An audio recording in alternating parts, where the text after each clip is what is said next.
Hello बच्चों, let's read this question. If A vector, B vector, C vector and D vector are four non-zero vectors हमें given है. Such that हमें क्या given है कि जो A vector का B vector के साथ क्रॉस प्रोडक्ट है वो किसके बराबर है? C vector के और D vector के क्रॉस प्रोडक्ट के वो बराबर है. And A vector क्रॉस C vector is equal to 4B cross D vector, यानी कि ए और सी वेक्टर का क्रॉस प्रोडक्ट किसके बराबर है? 4b और डी वेक्टर के क्रॉस प्रोडक्ट के बराबर है. Then show that a minus 2d vector is parallel to 2b minus c vector where a vector is not equal to 2d vector and c vector is not equal to 2b vector.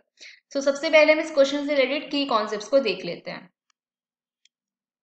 की concepts, अगर कोई भी vector parallel होता है किसी के parallel होगा तो वो क्या इंप्लाई करेगा? सपोज ए वेक्टर है हमारे पास, let a and b are two vectors, let a and b are two vectors. वो पैरेलल कब होंगे? जब उनका क्रॉस प्रोडक्ट क्या हो जाएगा? जीरो हो जाएगा.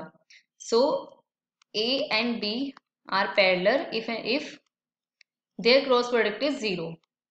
उनका क्रॉस प्रोडक्ट क्या हो जाए? जीरो. नाउ हमें इस क्वेश्चन में क्या गिवन है? हमें दो वेक्टर गिवन है, a cross b is equal to C vector cross D vector, and second condition में गिवन है A vector cross C vector is equal to 4b cross D vector. ये हमें गिवन है. हमें क्या फाइंड आउट शो करना है? That A vector minus 2d vector is parallel to 2b minus C vector. So parallel vector के लिए हम क्या शो करेंगे कि ये दोनों वेक्टर का क्रॉस प्रोडक्ट क्या होना चाहिए? जीरो होना चाहिए. सो हम इन दोनों का क्रॉस प्रोडक्ट फाइंड आउट करते हैं. A vector minus 2d vector cross 2b minus 2b minus C vector, 2b vector minus C vector. So show करते हैं. ये क्या हो जाएगा? जब ए वेक्टर की मल्टीप्लाई करेंगे 2b वेक्टर में, क्या हो जाएगा? 2a vector cross b vector, and ये हमारे पास क्या हो जाएगा इधर? जब हम इसको करेंगे minus a vector cross c vector minus इसकी करेंगे मल्टीप्लाई, जब इसमें क्या हो जाएगा? 2 2 0 4 D vector into B vector, and plus इसकी करेंगे माइनस माइनस प्लस हो जाएगा 2 D vector cross C vector. ये हमारे पास आ जाएगा. ये क्या है हमारे पास? 2 A vector cross B vector and ये minus A vector cross C vector. और ये हमें जो four D vector cross 4d vector cross b vector हमें क्या गिवन था? इसमें हम क्या करेंगे? इसको हम चेंज करेंगे. अगर हम इसको चेंज कर लेते हैं, जब भी हम इस वेक्टर को रेसिप्रोकल में लिखेंगे, मतलब उल्टा लिखने की कोशिश करेंगे, तो यहाँ पे माइनस साइन आ जाएगा. सो माइनस से क्या हो जाएगा? प्लस हो जाएगा. तो हम इसको क्या लिख सकते हैं? 4b vector cross d vector. ये हम इसको लिख लेंगे.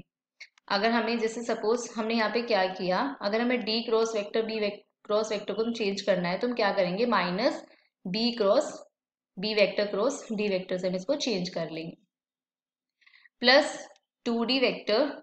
अगेन हम इसको चेंज करेंगे, तो अगर हमें चेंज करना होगा इसको c vector cross d vector में, तो हम क्या करेंगे? माइनस साइन से रिप्लेस हो जाएगा ये फिर से. तो ये क्या हो जाएगा? माइनस साइन से रिप्लेस हो जाएगा. तो ये क्या हो जाएगा? 2c cross d vector. अब हमें क्या गिवन है?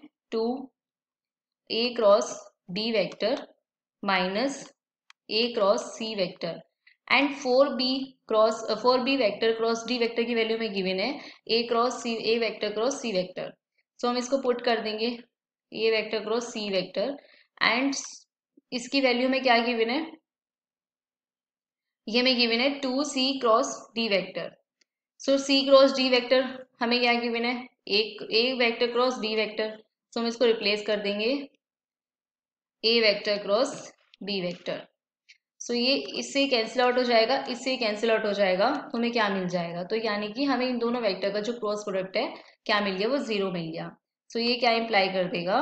That a minus 2d vector is parallel to